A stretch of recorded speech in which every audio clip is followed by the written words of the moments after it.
경영학을 전공하고 졸업하자마자 조선회사에 들어갔어요. 조선회사는 배 만드는 회사죠. 당시에는 아주 초창기에 조선이 시작된 그런 시기였습니다. 조선회사에 들어가서 우리나라가 조선 규모 발전을 위해서 해외에서 많은 외자를 도입을 했거든요.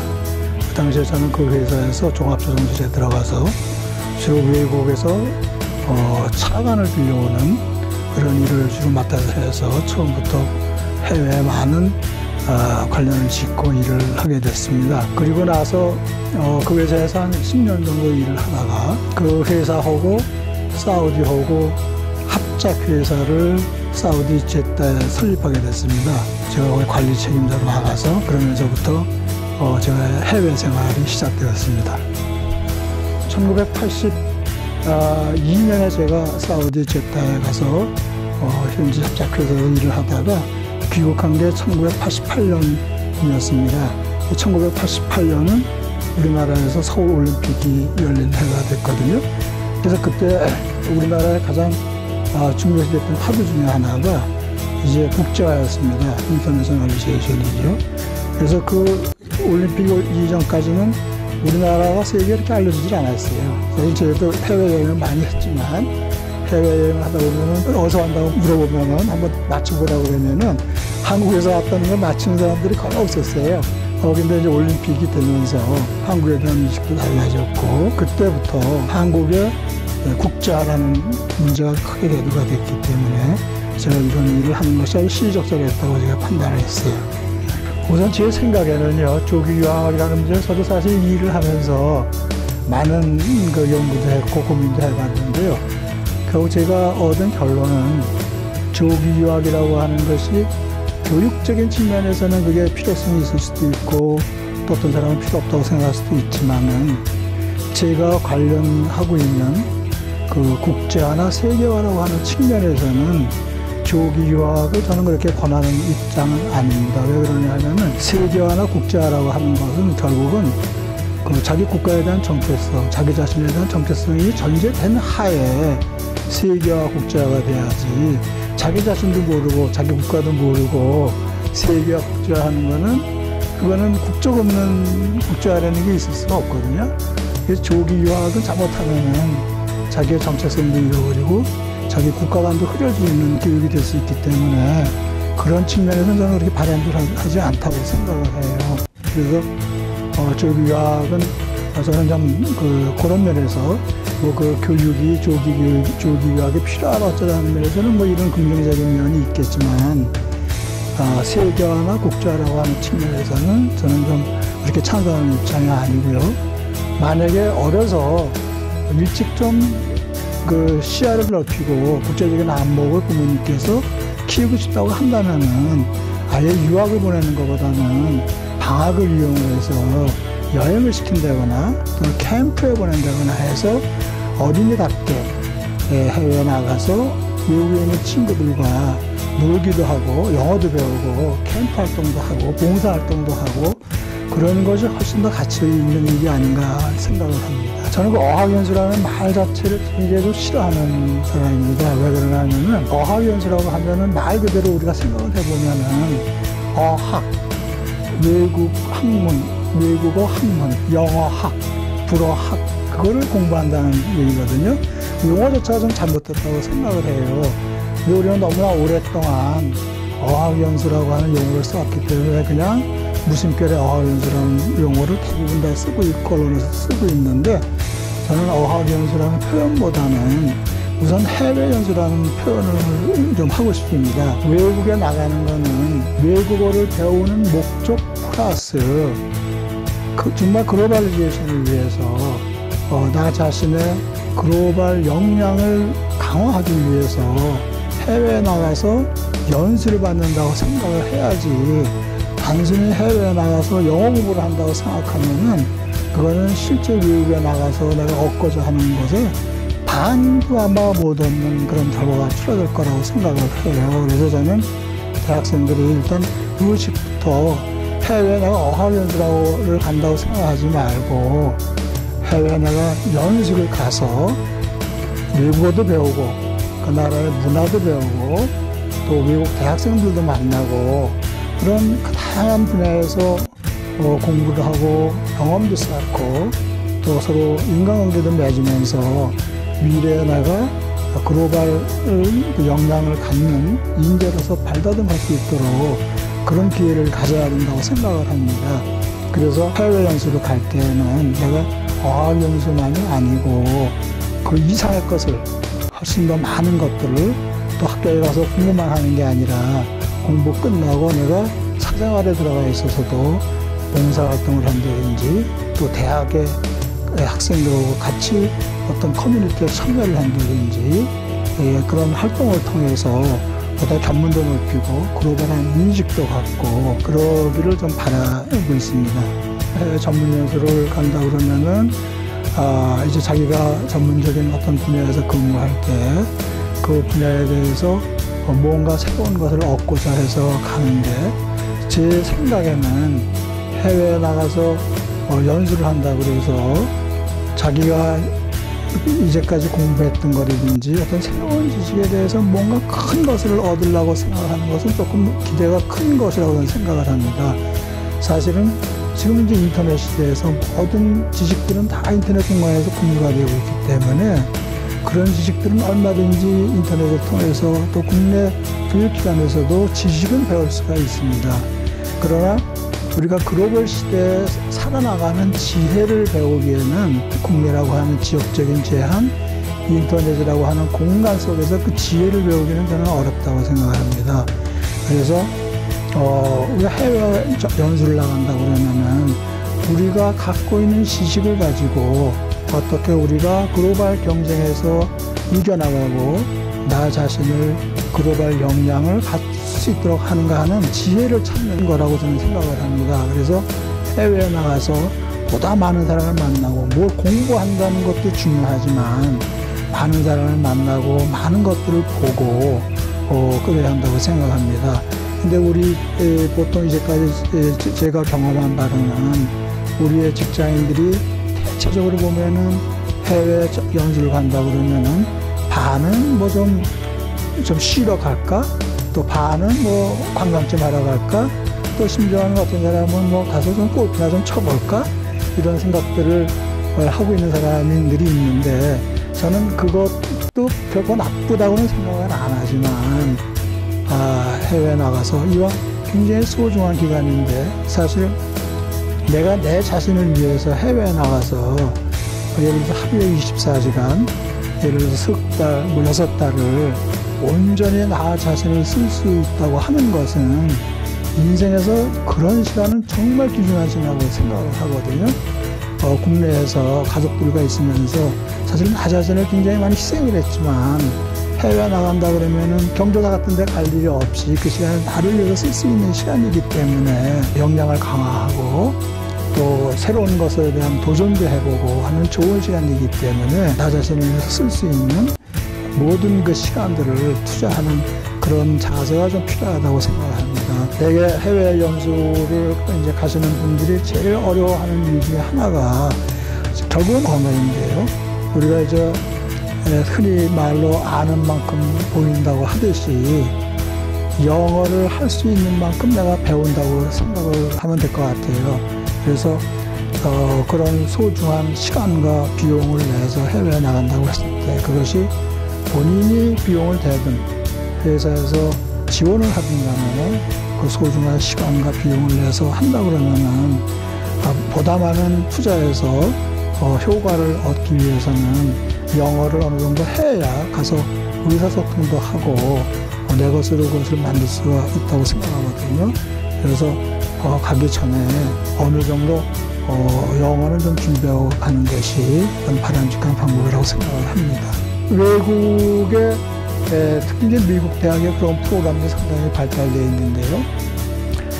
크게 나누면 한 직장인들이 갈 수 있는 프로그램은 어학을 공부하고자 하는 프로그램 이외에 이제 전문 연수 프로그램이 있는데요. 전문 연수 프로그램도 크게 나누면 두 가지 형태의 프로그램이 있습니다. 하나는 우리나라의 대학에서 하고 있는 평생교육 프로그램이 있듯이 미국에도 평생교육 프로그램이 있거든요. 또 미국에 살고 있는 사람들이 직종을 전환하기를 원한다거나 자기가 알고 있는 분야에 대해서 보다 새로운 지식을 공부하기를 원할 때 평생교육 기관에 가서 공부를 하거든요. 근데 미국은 그 평생교육 프로그램들이 상당히 잘 되어 있습니다. 그리고 어떤 평생교육 프로그램은 해외에 있는 미국 사람들한테도 프로그램이 개방이 되어 있습니다. 그래서 그런 프로그램들에 참여를 한다고 그러면은 미국 대학에서 하고 있는 프로그램들이기 때문에 자기의 전문적인 지식을 더 높인다든지 또는 내가 새로운 분야를 공부하고 싶을 때 좋은 프로그램이 될 수 있다고 생각하고요. 또 하나는 이제 그 외국 교육기관들이 외국인들만을 위해서 만들어 놓은 프로그램들이 있습니다. 그걸 흔히 말하는 인터내셔널 프로그램이라고 하는데 그 어떤 전문 특정한 분야에 대해서 주제를 정해놓고 프로그램을 만들어서 1년 내내 개강을 하는 프로그램들이 있습니다. 그런 프로그램들을 잘 찾아서 자기가 원하는 분야가 무엇인지 시기와 비용을 잘 참작해서 찾는다고 그러면은 좋은 프로그램을 찾을 수 있을 것 같습니다. 우선 이제 가기 전에 중요한 점은 그 나라의 언어를 상당 부분 준비를 해야 되겠죠. 가서 듣고 말하고 우리 한국 사람들이 대체적으로 쓰고 이해하는 면은 상당히 괜찮은데 말하고 듣고 표현력이 상당히 부족한 입장이거든요. 연수기간이 1년이나 길면은 가서 다시 듣기 말하기부터 시작하면 되겠지만 직장인들이 그렇게 긴 시간을 내기는 어렵거든요. 그래서 여기서 기본적으로 듣고 말하기 실력을 좀 쌓고 가는 것이 좋겠다는 생각이 들고요. 그다음에 거기 가서는 이제 강의에는 당연히 충실히 참여해야 되겠지만 강의 시간 이외의 시간을 어떻게 보내느냐 하는 것이 굉장히 중요한 것 같아요. 강의에서 하는 공부라는 거는 결국은 지식을 배우는 거지만 강의 시간 이외에 지역사회 활동에 참여한다든지 또는 봉사활동을 한다든지 또 대학의 여러 가지 행사에 참여한다든지 세미나에 참석을 한다든지 또 그 나라 학생들하고 관계를 잘 맺어서 주로 이제 대학들이 하고 있는 프로그램 중에 하나가 컨버세이션 파트너 프로그램이라는 게 있거든요. 회화 파트너 프로그램이죠. 미국 학생은 한국의 문화와 한국 말을 배우려고 그러고 우리는 예를 들어서 미국 같으면은 미국 문화, 미국 역사, 영어를 배우려고 그러고 서로 만나서 한 사람은 영어를 배우고 한 사람은 한국어를 배우면서 서로 친구도 되고 교류도 할 수 있는 그런 프로그램들이 많이 있거든요. 그런 데 적극적으로 참여한다고 그러면은 일석이조의 효과를 얻을 수 있다고 생각을 합니다. 그리고 이제 꼭 자기가 좋아하는 취미나 좋아하는 어떤 관심사에 대해서 주제를 가지고 가서도 그거를 좀 지속적으로 하기를 권하고 있습니다. 그래서 직장인들이 골프를 좋으니까 내가 가서 집에 간다고 보기 플레이어를 목표로 한다든지 아니면 젊은 분 같으면 가서 내가 몸짱이 되도록 한번 열심히 내 몸을 한번 다듬는다든지 아니면 사진 좋아하는 분은 사진을 찍는다든지 그런 꼭 주제를 정해서 자기 취미 활동이나 자기 관심사에 대해서 주제를 가지고 가서 있는 동안에 한다 그러면 아마 상당히 현지 생활도 재미있고 좋은 추억거리를 만들 수 있다고 생각을 합니다. 그것은 결국은 전체적인 해외 연수를 성공적으로 이끄는 데에도 좋은 촉매제 역할을 할 수 있다고 생각을 합니다. 제가 사실은 이 일을 하면서 호스피탈리티 산업에 대해서 많은 관심을 가져왔고 그쪽으로도 앞으로 더 많은 일을 해야 되겠다고 생각을 하는데요. 결국은 우리나라가 앞으로 살아가려고 그러면은 미래 먹거리는 결국 서비스 산업에서 차지해야 한다고 생각을 합니다. 그러면 우리가 앞으로 그럼 어떻게 해야 될 거냐 하는 거는 저는 결국은 그 서비스 산업에서 차지해야 한다고 생각을 하고, 그 호스피탈리티 산업이라고 하는 거는 뭐 단순한 호텔뿐만이 아니고 이 사람의 서비스를 필요로 하는 다양한 분야들이 상당히 많이 있거든요. 심지어는 뭐 병원도 그 중에 하나가 있을 수도 있고, 또 우리가 요즘 많이 얘기하고 있는 마이스 산업, 미팅, 인센티브, 컨벤션, 이벤트, 이런 산업들은 지금 우리나라가 굉장히 중요하게 지금 생각을 하고 있거든요. 따라서 그런 마이스 산업도 호스피탈리티 산업이 아주 중점단계에 들 수 있기 때문에 그런 분야를 필요로 한 인력을 많이 양성을 해야 되고, 사실은 우리나라가 그 분야에서 굉장히 지금 취약한 입장에 있습니다. 다양스럽게 이제 지금 중국 관광객들이 많이 있어서 우리가 호스피탈리티 산업을 이제 발전시킬 수 있는 좋은 시기가 왔다고 생각을 하거든요. 단순히 그냥 저부가가치의 그런 호스피탈리티 산업이 아니라 앞으로 이제 고부가가치의 의료 관광 요즘 많이 얘기가 되고 있죠. 또 뭐 K-팝도 많이 얘기가 되고 있죠. 그런 것들은 다 고부가가치의 호스피탈리티 산업이거든요. 지금 이제 그런 것들이 차츰차츰 지금 물을 잃고 가고 있기 때문에 그런 부분에서 미래 먹거리를 찾는다 그러면은 우리가 앞으로 제조업에서 잃어버리는 것들을 그런 데에서 호스피탈리티 산업에서 대체할 수 있지 않을까 하는 생각이 듭니다. 글로벌리제이션이라는 그런 차원에서 좀 접근을 한다 그러면은, 글로벌리제이션이라고 하는 거는 단순히 여행하고 잠깐 갔다 온다 해서 되는 건 아니거든요. 경험도 해야 되고 많은 사람을 만나야 되고 그 시간이 조금 필요하다는 얘기겠죠. 그래서 저는 이 일을 하면서 좀 안타까운 점들이 있는데, 우리나라 기업체에서 해외 연수를 위해서 그렇게 많은 숫자는 아니지만 그래도 여러 회사들이 보내고 있는데 되게 기간들을 짧게 보내고 있어요. 그 이유를 가만히 보니까 해외 연수를 어떤 뚜렷한 목적보다는 직원들의 사기 진작을 위해서, 인센티브를 위해서 보내는 경우가 많더라고요. 그러니까 보내는 회사 입장이나 가는 학생 입장이나 그냥 놀러 가는 것 비슷하게 그렇게 가고 있는 경향이 상당히 아직도 많은 것 같아요. 해외 연수를 간다 그러면은 정말 좀 시간을 좀 투자해서 최소한도 6개월 정도 갈 생각을 하고 준비도 해야 되고, 기업에서 보내야 되지 않겠나 하는 생각이 들고요. 또 하나는 많은 분들이 해외 연수 간다 그러면은 가족 데리고 갈 생각을 많이 하더라고요. 물론 이제 가는 사람 입장에서 자기 갈 때 자기 배우자도 데리고 가서 같이 해외에서 생활도 하고 싶고, 아기가 있으면은 데리고 가서 그리고 불안도 좀 시켜주고 싶고 당연히 하는 것 분명히 마음인데, 그런 좋은 마음은 뒤로 미뤘다가 여행 갈 때 같이 하고, 해외 연수 갈 때는 가족을 가지고 데리고 가지 않는 것이 좋다고 생각을 합니다. 해외에 나가서 정말 자기 자신만을 위해서 자기 식구나 시간을 투자해 그런 것들은 다 잃어버리고 온전히 자기 자신을 위해서 100% 투자하는 그런 좀 단단한 마음, 확실한 목표, 이런 것들이 꼭 필요하다고 생각을 합니다. 그래야지만 효과를 얻을 수 있지. 거기 가서 또 자식도 뒷바라지하고 배우자고 놀러 다니고 그래가지고는 득도 밥도 안 된다, 그런 생각을 좀 하는 입장인, 한번 자기 자신을 위해서 100% 시간을 한번 써봐라. 그러면은 정말 소중한 것들을 얻고 또 나중에 그것은 자기의 캐리어를 쌓아가는 데도 굉장히 좋을 것이다 라는 그런 판단을 하고 있습니다. 해외 연수 관련된 일을 한 지가 거진 27년째가 됐거든요. 제가 한 일을 이렇게 뒤돌아가 보면은 어떤 때는 착잡할 때가 있어요.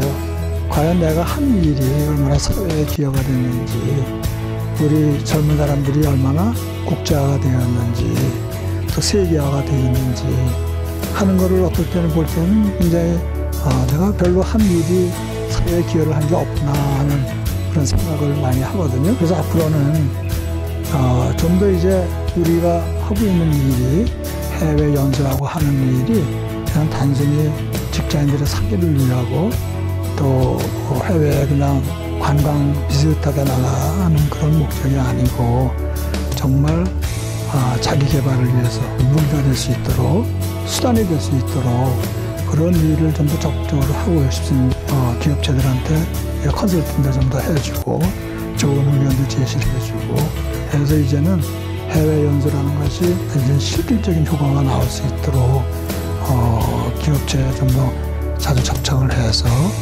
프로그램을 컨설팅도 해드리고 하고 싶습니다. 제가 최근에 인터넷에서 글을 하나 봤는데 한국인, 일본인, 중국인보다 외국인에게 불친절하다라는 그런 기사를 봤어요. 어떻게 하면 그럼 한국인이 더 친절해질 수 있을까 하는 생각을 하게 됐는데요. 저는 한국 사람이 기본적으로 기본 심성이 불친절하다고 생각을 안 합니다. 한국 사람들이 대체적으로 그 영어 의사소통 능력이 부족하니까 외국 사람들하고 접촉할 때 우선 표정부터 굉장히 붓고 그 다음에 영어가 안 되니까 자꾸 피하고 그러면서 주는 첫 인상이 외국 사람의 입장에서부터는 굉장히 불친절하다는 입장을 주는 것 같습니다. 좀 웃는 모습 그런 모습을 보인다고 그러면 아마 한국 사람들이 불친절하다는 소리는 아마 덜 들을 것 같아요. 그리고 또 하나 아주 굉장히 중요한 제가 자료를 최근에 봤는데요. 그 IMD 스위스에 있는 경영대학원이죠. 그 IMD가 2014년 11월 달에 내보낸 보고한 자료가 있는데 그 자료 이름이 IMD 월드 탤런트 랭킹이라고 하는 그 자료입니다. 국가 경쟁력 보고서라는 그 보고서를 내고 있거든요. 그 중에 하나가 이제 월드 탤런트 랭킹이라고 하는 자료인데 이게 이제 총 세계 60개국을 조사를 해서 랭킹을 매기는데 사람들의 능력, 그거를 그냥 세계적인 수준에서 평가하는 능력을 얘기한 거거든요. 한국이 40위였어요. 그러니까 총 60개국 중에서. 우리 주변 국가를 보면은 말레이시아가 5위, 싱가포르가 16위, 홍콩이 21위, 인도네시아 25위, 타이완 27위, 일본 28위, 타일랜드 34위였어요. 그러니까 한국이 굉장히 그런 면에서 취약을 한 거예요. 그래서 제가 이 리포트를 좀 더 디테일하게 분석을 해봤는데요. 이 평가가 세 가지 부분으로 경쟁력 평가를 하는데 하나는 Investment and Development라는 부분이 있고 그다음에 Appeal이라는 부분이 있고 그다음에 Readiness라고 하는 부분이 있는데 그 레디네스라고 하는 부분 중에서 랭귀지 스킬이라고 하는 부분이 있습니다. 랭귀지 스킬은 다행스럽게 우리나라가 30위입니다. 60개국 중에 30위. 뭐가 문제가 되고 있냐면은 매니지먼트 에듀케이션이라고 하는 부분이 있습니다. 평가하는 부분이 한국이 47위예요. 일본이 49위, 중국이 45위. 그래서 한국, 중국, 일본이 전부 이 매니지먼트 에듀케이션이 굉장히 취약한 것으로 되어 있습니다. 그리고 또 하나가 유니버시티 에듀케이션이 53위가 되어 있습니다. 이 얘기는 다시 얘기하면은 성인 교육이 취약하다라고 볼 수가 있는 거죠. 그래서 고등학교 졸업 이후, 고등학교 졸업까지는 굉장히 한국 교육이 훌륭한데 대학 교육에서부터 성인 교육, 매니지먼트 에듀케이션, 유니버시티 에듀케이션 쪽이 굉장히 취약하다라는 것을 나타내는 자료거든요. 그래서 이런 것들을 우리가 잘 분석해 본다 그러면은 우리나라가 앞으로 어떤 부분을 좀 더 준비를 해야 되고 강화해야 되는지 하는 것들을 알 수 있을 것 같고요. 또 하나는 최근 3월 16일자 매일경제신문에서 제가 재미있는 기사를 봤는데요. 아주 눈에 번쩍 뜨는 기사였어요. 기사 제목이 삼성맨 글로벌 매너로 무장한다. 제가 이 기사를 보고선 사실 탄성을 좀 당했습니다. 이제 우리나라도 이 글로벌 매너라고 하는 것이 무엇인지 왜 필요한지 하는 것을 인식하기 시작을 했구나.